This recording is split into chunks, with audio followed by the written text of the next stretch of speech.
Pour pleinement comprendre l'impact de l'Hextech, pour saisir son héritage dans notre monde, nous devons d'abord comprendre ceux qui lui ont donné vie. On a beaucoup écrit sur Jace Tallis, dit l'homme du progrès, mais il est bien plus difficile de trouver des informations certaines sur son opposé, Victor. Votre humble auteur a multiplié les demandes auprès du conseil de Piltover et de divers départements de l'Académie. Hélas, selon toutes les réponses, les archives le concernant ont été perdues pendant les événements tumultueux qui ont conduit à sa mort. Je vous laisse juger si cela est plausible ou non, et je me contenterai de relater ce que j'ai pu glaner auprès des sources publiques. Les catalogues de la Gazette de Piltover, par exemple, à la splendeur inattendue. Et dans ce qu'il reste de la documentation concernant la construction des portails Hextech, documents que j'ai récupérés via des sources officieuses. Né dans une famille pauvre, dans les fissures des profondeurs de zone, Victor a toujours connu une vie difficile. Il doit à la pollution de la basse ville sa claudication et une maladie le condamnant à moyen terme, ce qui le tint à distance des autres enfants. Cependant, malgré les faiblesses de son corps, Victor put faire fleurir son esprit sans contrainte. Il évoqua un jour un moment décisif de sa jeunesse auprès d'un de mes collègues. Alors qu'il jouait dans les ruisseaux effluents du Puisard avec un petit bateau, il rencontra un docteur tombé en disgrâce qui avait franchi des limites extrêmes et perturbantes dans sa quête scientifique. Le progrès a besoin de bornes, et apprendre cette leçon servit Victor quand il fut repéré, des années plus tard, par le célèbre professeur Cecil B. Emerdinger. Il fut inscrit à l'académie de Piltover pour y recevoir une éducation complète, et il devint l'assistant du professeur. C'est pourquoi je trouve difficile à croire qu'il n'y ait pas d'archives administratives. Et je ne parle même pas d'Emerdinger, dont certains membres du conseil prétendent ne même pas se souvenir. Enfin, Victor avait un foyer, un endroit où son génie pouvait s'épanouir vraiment. Lorsqu'un accident de laboratoire dévoila des expériences non autorisées dans l'enceinte de l'académie, Emerdinger demanda à Victor de retirer tout ce qui présentait un risque.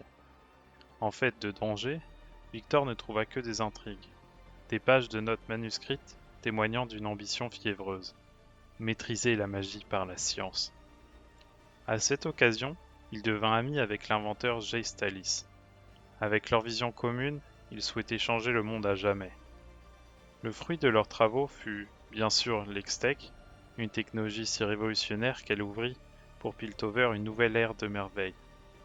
Victor et Jace n'étaient pas seulement collègues, c'étaient des frères en toutes choses à l'exception du sang. Malheureusement, la maladie de Victor s'aggrava. Une solution possible lui apparut. Une matrice de runes adaptative, cette dernière pouvant faire évoluer sa configuration, Victor espérait optimiser la matière organique et se soigner. Hélas, ce fut un échec. Expérimenter sur soi est toujours risqué, et Victor savait que cela lui coûterait sans doute sa réputation universitaire, ainsi que l'affection de ses proches. Il espérait néanmoins que Jace ne suivrait pas le mouvement. Tous les témoignages en font foi. Cependant, lorsque les préjugés de son ami envers la basse ville refirent surface, Victor sentit que leur lien commençait à se distendre. Décidé à cacher ses intentions, il poursuivit ses expériences seul. Il finit par perdre le contrôle du cœur Hextech. Selon 2 sources vérifiées à l'académie, le résultat en fut une certaine perte de vie. Les détails restent extrêmement vagues. En tout cas, il est clair que la santé mentale de Victor fut affectée, et il ne trouva pas la force de détruire le cœur Hextech lui-même.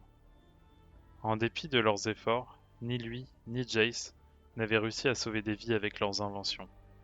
Victor n'avait qu'une idée, faire pénitence. Malheureusement, ses plans en ce sens furent stoppés par l'attaque terroriste qui endeuilla le conseil de Piltover. Il fut gravement blessé dans l'explosion, n'échappant au pire que grâce à la présence d'esprit et à la rapidité d'intervention de son vieil ami, Jace Tallis.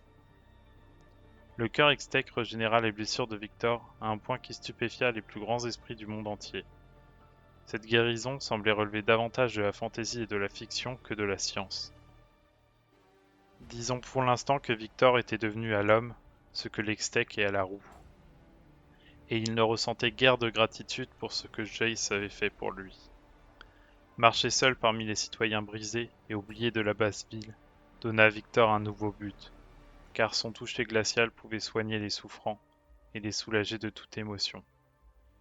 La rumeur courut bientôt dans toute zone qu'un soigneur était apparu. Le soigneur devint vite un sauveur. La communauté qui en naquit attira des individus aussi pathétiques que désespérés.